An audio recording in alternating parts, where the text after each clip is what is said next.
Hello, ladies and gentlemen. My name is Hannah Sasser, and I represent the defendant, Andrea Yates.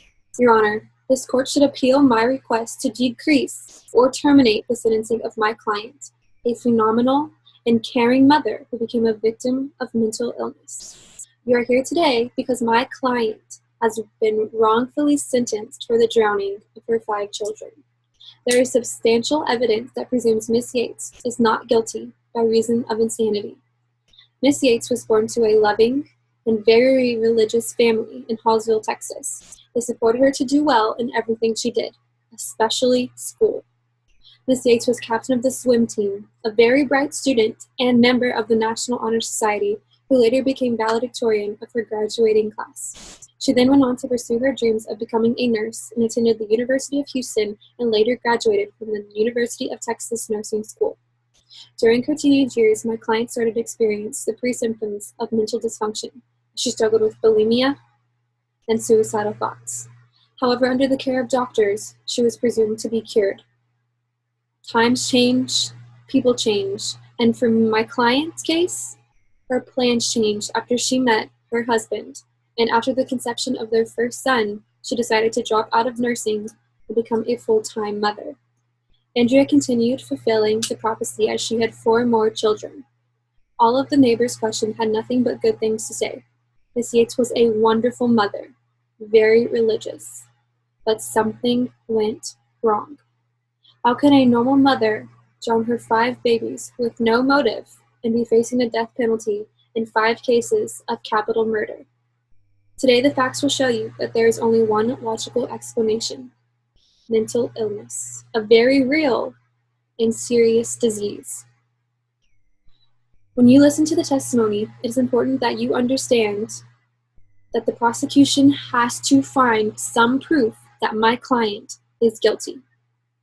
Soon after the birth of their 4th child, Miss Yates began having postpartum symptoms with psychosis. There is no question that my client, at the time of the murders, was experiencing a psychotic break. Think of mental illness as being a toddler, having no control over your actions, or how you feel, or how you react.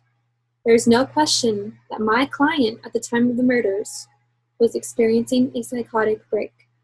There are numerous mental health records that indicating that she became psychotic and delusional, and her decisions have been altered due to her illness. The effects of her disorder, mixed with the demands of parenting and the will to be a perfect mother, resulted in Miss Yates to have 4 suicide attempts and 5 hospitalizations before the murders. My client desperately sought out for help and was treated by medication in solitude in a mental hospital. But after the birth of her 5th child, the illness, which was never cured, only dormant, had returned, only proving that mental illness is a serious issue that lacks the support needed to fully conclude a cure. The prosecution will lead you to believe that this was an act of cold-blooded murder, but that's not the case. My client remained religious through all her struggles, but not even the power of faith can cure the power of the brain. She began hallucinating thoughts of the devil telling her she was a horrible mother. She walked around her home aimlessly, around friends and family, and cried out for help. Think of a person you cannot stand, and imagine being tied to them with a rope for the rest of your life. For my client, that person was herself.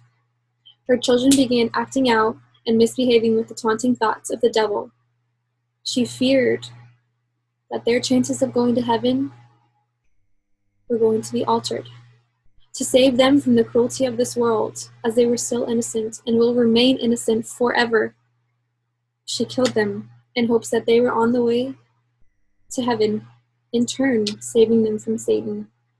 Miss Yates, in her insane state, waited for her husband to leave because she knew he would stop her from saving them and drown them one by one, and immediately called 911 because turning herself in resulted in the defeat of Satan. She should not be held responsible for the crimes because they were committed under a time of her brain's distress. In accordance with the McNaughton rule, my client is not guilty. Miss Yates did understand what she was doing. She did not understand that what she was doing was wrong. She believed she was saving her children from the cruelty of this world. When you go back and review the facts and evidence from today, I hope you understand the cruelty of mental illness and its effects. Imagine one of your family members being diagnosed. Can you blame them for their actions and lack of control?